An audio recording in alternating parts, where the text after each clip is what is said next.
Suite 4 de la vie inconnue d'Issa.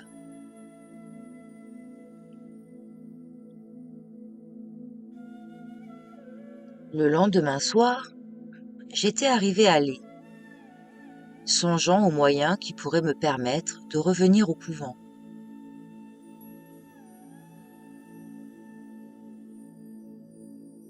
Deux jours après, par un exprès, j'expédiai au lama en chef un cadeau consistant en un réveil matin, une montre et un thermomètre.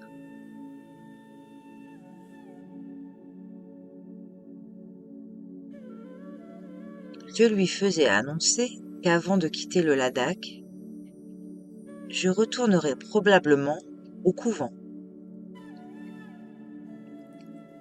dans l'espoir qu'il ne se refuserait pas à me faire voir le livre qui avait fait le sujet de notre entretien.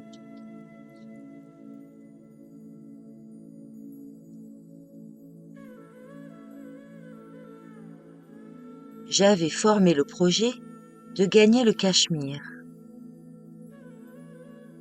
et d'en repartir quelque temps après pour Imis. Mais le sort en décida autrement.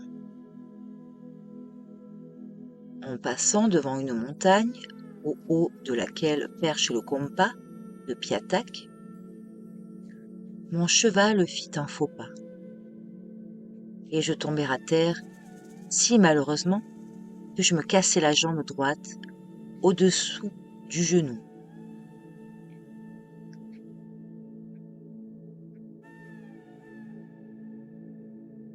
Il m'était impossible de continuer mon voyage. Je n'avais pas envie non plus de retourner à Lé. Et la perspective de demander l'hospitalité au Kompa de Piatak et de demeurer dans le bouge infect de ce couvent ne m'enchantait pas outre mesure. J'ordonnai donc qu'on me transportât à Imis, où je pouvais arriver après une bonne demi-journée de trajet au pas.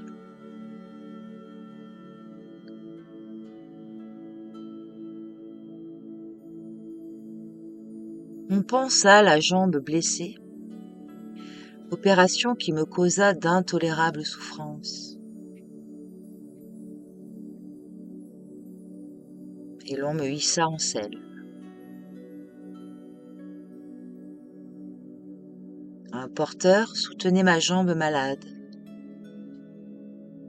Un autre conduisait mon cheval par la bride. Nous franchîmes le seuil des portes d'Imis, à une heure fort avancée de la soirée.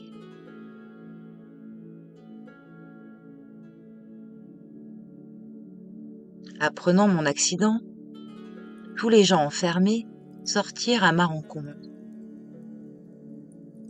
me transportèrent avec un luxe de précaution extraordinaire, dans la meilleure de leurs chambres. Me couchèrent sur une montagne d'objets mous et placèrent une girouette pieuse auprès de ce lit improvisé. Tout cela se passait sous la surveillance directe de leur supérieur, qui serra affectueusement la main que je lui tendais pour le remercier de sa bonté.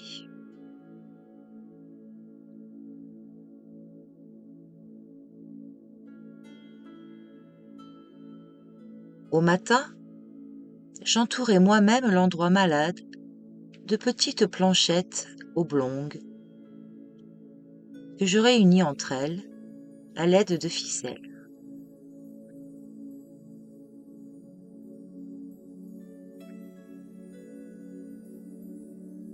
Je m'efforçai de ne point faire de mouvements superflus.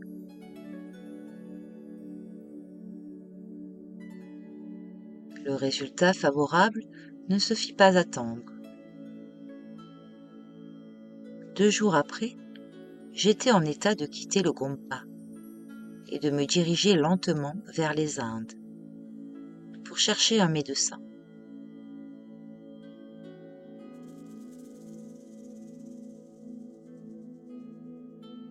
Pendant qu'un jeune garçon mettait en branle la roue à prière qui était près de mon lit, le vénérable vieillard qui dirigeait le Gompa m'amusait avec des récits pleins d'intérêt.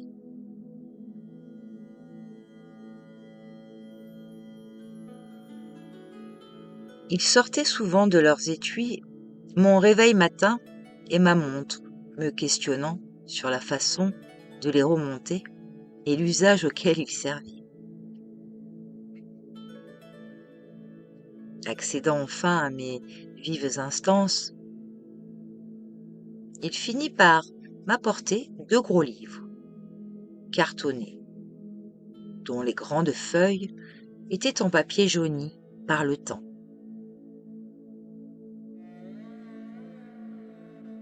Il me lut alors la biographie d'Issa,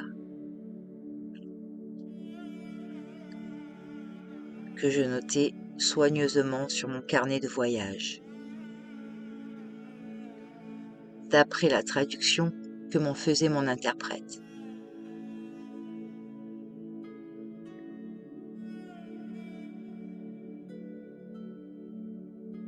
Ce curieux document est rédigé sous forme de versets isolés, qui, bien souvent, ne se rattachent pas les uns aux autres. Le 3e jour, ma santé s'améliora au point de me permettre de continuer ma route.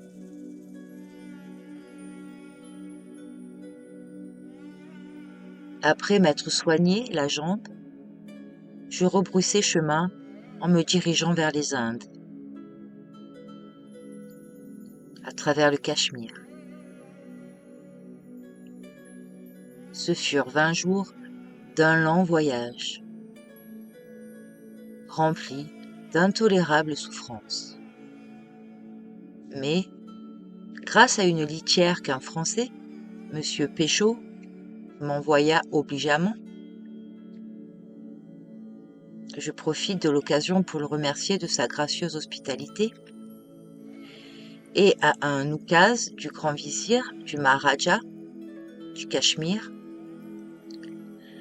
intimant aux autorités l'ordre de me fournir de porteurs.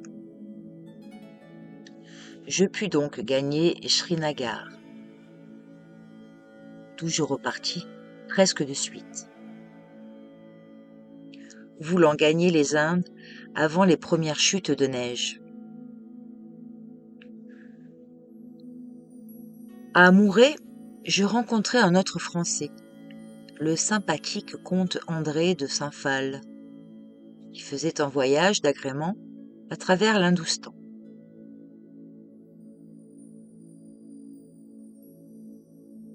Pendant tout le parcours que nous fîmes ensemble, jusqu'à Bombay, le jeune comte se montra rempli d'une touchante sollicitude pour moi, que ma jambe brisée et la fièvre qui me minait accablaient d'intolérables douleurs.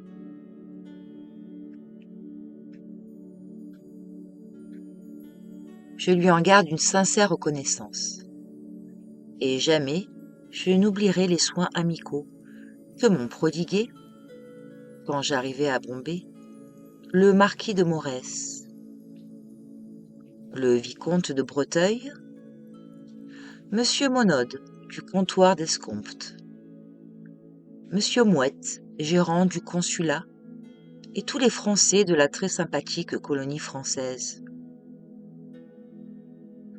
Il y avait fort longtemps que je mûrissais le projet de publier les mémoires sur la vie de Jésus-Christ, que j'avais trouvé à Imis, dont j'ai parlé plus haut. Mais toutes sortes d'affaires avaient complètement absorbé mon temps.